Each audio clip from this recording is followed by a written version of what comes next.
Live from Orlando, Florida, it's theCUBE. Covering ServiceNow Knowledge17. Brought to you by ServiceNow.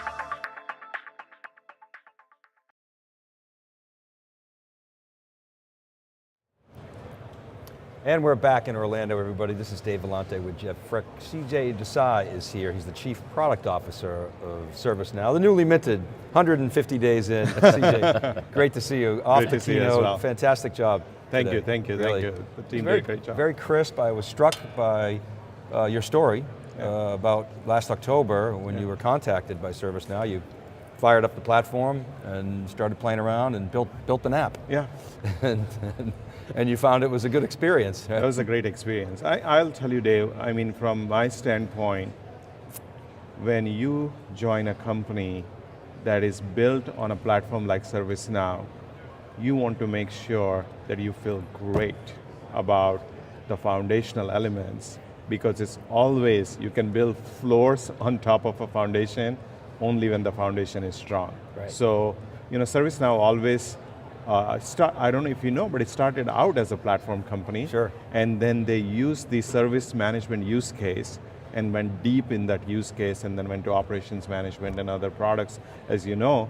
And I just wanted to make sure that, hey, how easy it is if I'm a customer or if I'm in the product development organization to create an app. And having that strong foundational layer, even simple things like, it's the cloud offering, first of all. You have an integrated development environment.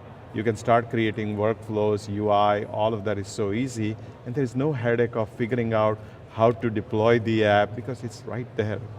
So you just publish it and you're done. Yeah, it's interesting. One of the first CUBE interviews we did at Knowledge was with Doug Leone, the famous VC, and he told the story of, he saw this, but what am I going to do with this? And he sent Fred away and said, go build something on top of it, and that's what happened. But help our audience understand, CJ, because you talked about Jakarta today. Yeah. The Jakarta is a platform, capability. And if we understand it correctly, we were talking about it earlier, the business units have to figure out, okay, how do we apply that capability to our particular needs and our customer needs? So explain that. Yeah, so I'll tell you there are two things that happens in the products organization, right? First is, we do releases every 6 months, twice a year. So every 6 months, twice a year. And we go by alphabets and we pick cities, just a fun factoid. We pick cities that go from North America or South America to Europe to Asia. So H release last year, around this time, was Helsinki, right? After Helsinki was Istanbul, and then we have Jakarta, so we are now in Asia. And then next will be Kingston, and the one after that is London. So you go alphabetically. And the reason we pick these city names and alphabets, we support our customers because it's a multi-instance paradigm, N-1 and N-2 releases. So when you make name of these cities, customers will have conversation with me and say, CJ, we were on Helsinki, we are upgrading to Istanbul, or we are going to skip Istanbul and go straight to Jakarta, for example. So first of all, that's our naming system that we use. Every 6 months, you will see us talk about a specific release. And you heard from John yesterday, who was very clear in saying, listen, our customers want to hear our roadmap. They want to know what we are up to. And so, we took that customer feedback to heart and decided, why don't we just tell them what's coming in Jakarta? So Jakarta will be released this summer, and from a planning standpoint, Dave, to answer your question, we figure out first, what do our customers want? And is it in the applications that we talked about, like ITSM or CSM or security or HR? And for those applications to deliver the functionality, what do we need to do in the platform so that the functionality can be delivered? So the requirement process is a complex requirement process. The applications team will give requirements to the platform. Customers also sometimes have requirements for the platform on scale. Platform will build the functionality. Applications team will build the features on top of it. So in Jakarta, which is coming out this summer, we have 6 new products. You saw some of them, software asset management and others, 30 major features, and that's how. So after Jakarta, we are already in planning for Kingston. After Kingston, I think I'm going to announce it for the first time, would be London. So it's Jakarta, Kingston, London are the 3 releases. Yeah, so when we go to these events, a lot of times at the keynotes, somebody will make a product announcement and you get a little golf clap. It always happens at ServiceNow Knowledge that you get somebody hooting in the audience. Today the hoot came for software asset management. There were the 3 high level things you talked about today. Performance with UX and performance, and then the vendor risk management, which is very interesting. We'll talk about that a little bit, and then the software asset management. There was the guy must have been an Oracle customer hooting and hollering. But so, give us the high level overview. All right, so here is the thing, right? Our buyer is IT organization. We started with IT. We love our buyer, and CIO, to all the organizations that support CIO, head of infrastructure, the portfolio management team, the business management within IT. And one of the things that we saw, and this is the requirement that we got, is when we talk to CIOs about how to make the IT organization productive, because IT, it's a tough job, man. It's a tough job. Things go down, you are like, okay, of course, IT. And technology is such an integral part of our life that people are always looking at IT to make sure that deliver great technologies. So, IT budget, and Dave, you do this all the time. Everybody talks about IT budgets. What's happening to IT budgets? Are the IT budgets going up or down? Are you asked to do more with less? I mean, there are so many examples I can use. But as per Gartner, 25% of the IT budget is on software licensing. Then there is hardware and all the other infrastructure and people related cost. 25%. So and as you know, some of the vendors put you through a pretty complex audit process. So why can we, our chief buyer is IT, why can we give them a platform or a product that allows them to discover how many products you are using by vendor, Microsoft, Oracle, some of the examples you used. For desktop, it's Adobe and others. You use these products, are you really utilizing all the licenses you have, or are you potentially in overage so that you actually have a sense of where you stand with every vendor that you are using that makes up your 25% budget. We talk to financial customers, manufacturing, industrial customers, these are billions of dollars of budget. 25% is still a big number. Any improvement in that 25% could go a long way. And what CFOs do not like is when CIOs go and tell the CFO, hey, we didn't clear this audit, or potentially these guys may sue us for a contract violation.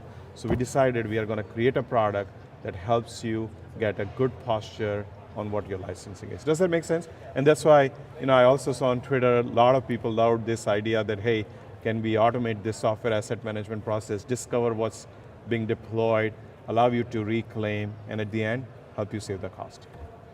Well, the other one was the cloud management platform, which again, similar type of situation, especially with all the freemium services and test dev and card swiping, that the thing can get unruly pretty quickly. In my last job, as you are aware, I was in infrastructure space, and one of the things in speaking to customers, always realized that, hey, IT was not agile enough.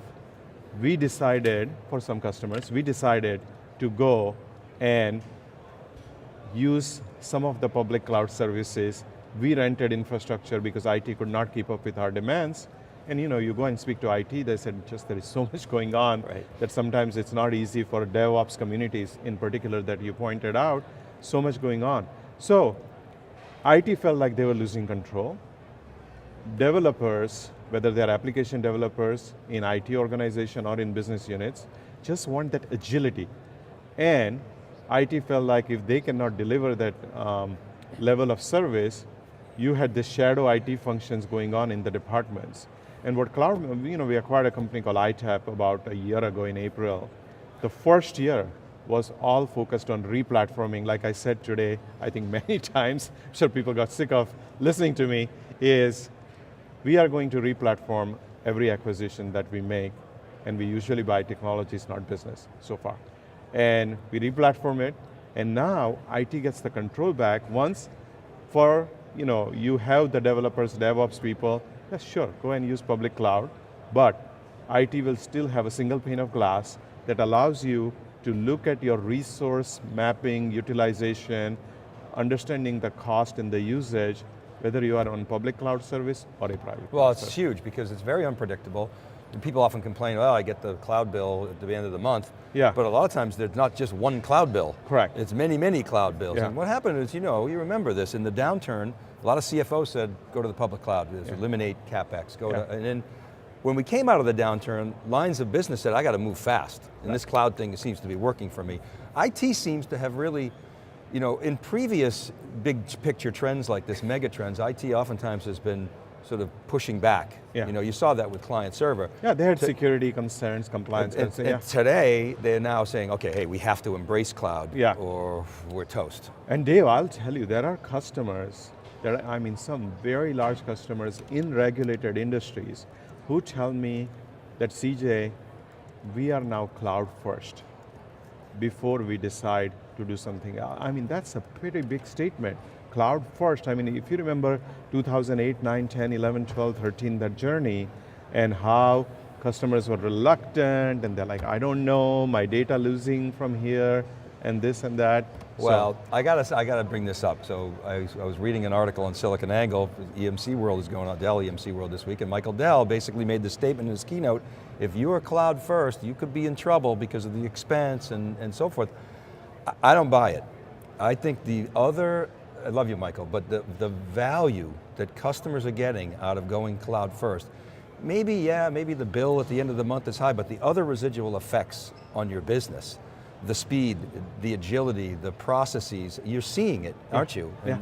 I'll tell you, straight up, there are customers that are asking us, because again, IT is our key buyer and key customer, and we appeal to the IT department, and the CIOs, even at the CIO dinner the night before, people are embracing cloud. Now they are on a journey. Some of them have maybe moved few percent of their workload, some of them may have moved a little higher, but they're on some journey and they're trying to balance when the pros outweigh the cons, or the cost outweigh the cons outweigh the pros, but can you give us some kind of control plane to manage our cloud resources, understand the usage, understand the billing, which we do through financial management, and tie in with IT processes, because that resource lifecycle, that VM you provision, right? That VM you provision in the cloud, what happens to the lifecycle of VM? Can you create an incident? Can you close it out? That's equally important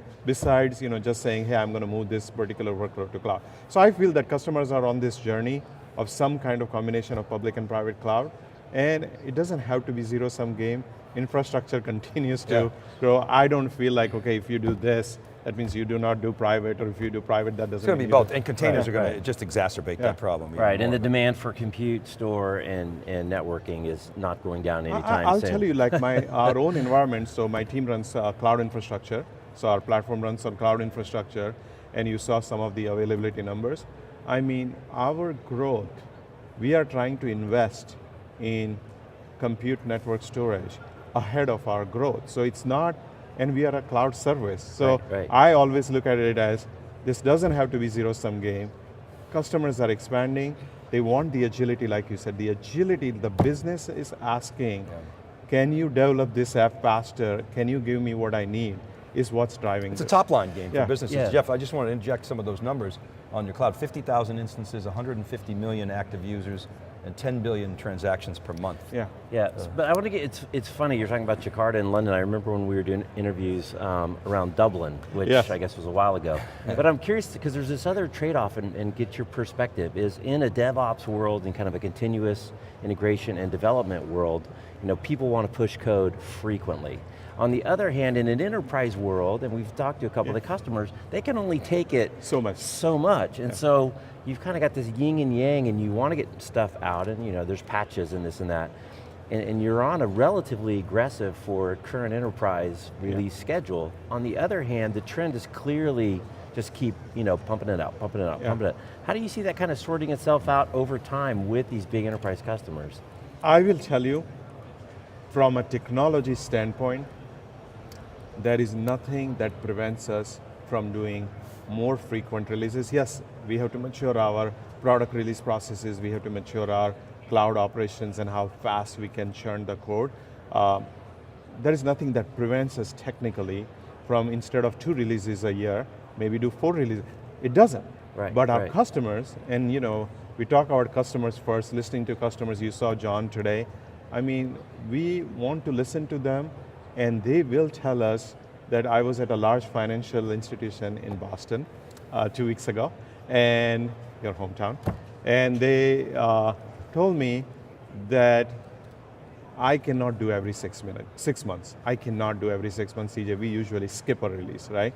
And so we are just listening for specific use cases around service management, the processes customer runs, same thing with operations management. Right now, 6 months about feels right, every 6 months release. We do quarterly patches, but we do not release features in those quarterly patches. Just patches, and okay. For emerging products, like you saw customer service, HR, and security, I mean, the team did a great job.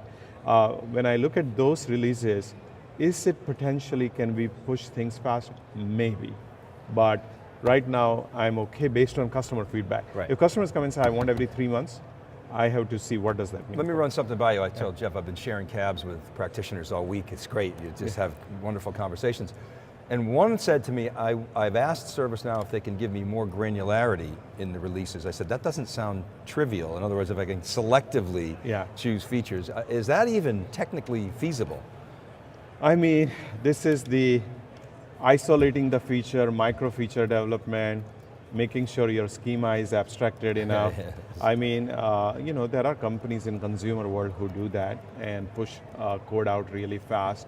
I would say right now, one of the requirements I do get is, we are on IT Service Management. We have been a customer of ServiceNow for a while, but on this other thing, say customer service or HR, I want to take the new features. So my IT Service Management is at, say, Helsinki, but I want to take the HR, like the onboarding. You saw the onboarding, which is in Jakarta. So does that mean I need to upgrade this thing to leverage the HR features? The answer is yes, because it's all built on single platform. Now, I do not want to do where customers, we give them 2 instances, and then we do a back-end pipe integration, a connector, so you can be on Helsinki for ITSM, and Jakarta, that architecturally, breaks, that breaks our model, and I do not want to do that. There are companies who say reside in different tenant and will give you one product. I do not want to do that. I wanted to ask you about this too, CJ, because you have a dogma. Well, you have your own cloud. You see a lot of SaaS companies now saying, oh, okay, you see Workday, a little bit of Salesforce, certainly Infor, putting their applications on AWS, for example. You guys are very proud of your cloud, you have availability. I think when you show availability numbers, you downplay it. Actually, people don't understand this. You're talking about application availability. You're not talking about the server light, okay. So you're very dogmatic about your cloud, and this issue here, you won't do something that maybe is going to help one customer, but is going to ruin the experience down the road for all. And that dogma, is that a valid, it's not a criticism, it's an observation, and is that a good thing? So I would say there are some design principles or operational principles that we live with, and we are going to stick to them. Like, we talked about acquisitions and replatforming. Think about, Dave, you have somebody coming in, you acquire machine learning company, really smart kids, really smart people. Machine learning or data science is an art more than a science, and looking at prediction accuracies and things like that. Now you tell them, welcome to ServiceNow, here's your badge, you just got onboarded. It's great what you built, we are not going to sell that standalone. You need to re-platform, which typically takes 1 year before we can launch your product. I mean, that's a tough message. That's a tough message for an engineering team to hear, that now I have to figure out how does this platform work. I mean, if I had a magic bullet, I would tell you, if I can wave the magic wand, I'll say, acquire this technology in machine learning, AI, combine that with our organic development, it's re-platform, and I have a toolkit that does this thing, and it is re-platform, but that's not easy. So on these kind of principles, whether it's re-platforming, how we do the releases, how we look at the cloud, and I want to answer your public cloud question. Right now, as you know, we are active. I've seen your interviews in the past here.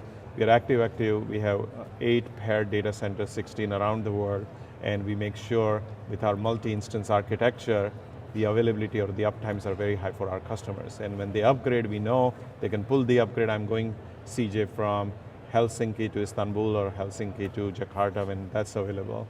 But can we potentially look at moving our footprint and renting a infrastructure in a public cloud? I'll never say never, but right now there is no need for it. Yeah, you see it, well, and there are advantages Yeah. to having your own cloud. Yeah. I wanted to ask about your role as Chief Product Officer. Fred Luddy had that title. We were sort of joking earlier. Fred was, coder, right? He brought, the company brought Frank in for adult supervision. And so you're inheriting that title, but I sense that you're a different type of manager. What do you bring to ServiceNow? All right, so I'll tell you, first of all, Fred, Frank, and even Dan McGee, who had this role. Last year he was here, I saw his interview. He's here today. Yeah. Phenomenal people. I mean, I have interacted with all 3 of them. Dan McGee helped me transition into my role. Frank, hired me, and just great guy. And even with Fred, going through this user experience, how do I think about the user experience based on the persona? He's always there to provide input with lots and lots of energy and feedback. So let me just tell you in less than 30 seconds what my role is, right? My role is, I have platform team and the cloud infrastructure team that's run by Pat Casey, who is doing CreatorCon tomorrow. I have individual application general managers that you saw some of them today. And I also have the customer support organization and the user experience teams. So that's my overall responsibility. So it's a responsibility that Fred Luddy had till last October, and Dan McGee had till last December, combined into one. So it's a big job. Yeah, it's a big job. It's a real big job. And it comes with a lot of responsibilities on behalf of our customers. You talked about high availability number. I mean, we have to make sure that we keep our cloud service up and running secure, but at the same time bringing this innovation in platform and the applications is my job.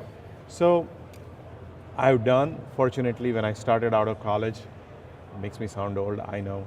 When I came out of college, I worked for a company that was doing business applications for a long time, 8 years there. And I worked in that applications technology team, I worked in the CRM applications, did things for financial applications. Then I went on security software, understanding how you protect the applications you write, all the way from OS up to the application stack. And then I worked for an infrastructure company, as you know.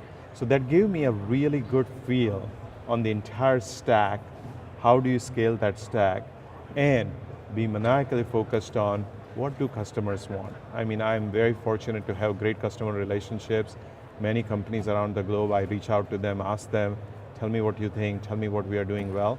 So customer focus, having done product development for 20 plus years now, and understanding all the way from application stack to the underlying infrastructure is where I can help. Yeah, it's like a triple threat that you have, the product innovation, the enterprise class security, and scaling, as you mentioned, very, very important. All right, CJ, I love having you on theCUBE. You're a great guest. We could continue, but we got to leave it right there on time. That sounds great. Great to see you again. Thanks so much for coming on. Thank you so much. I really appreciate it. All right, keep it right there, everybody. We'll be back with our next guest. This is theCUBE. We're live from Knowledge17. We'll be right back.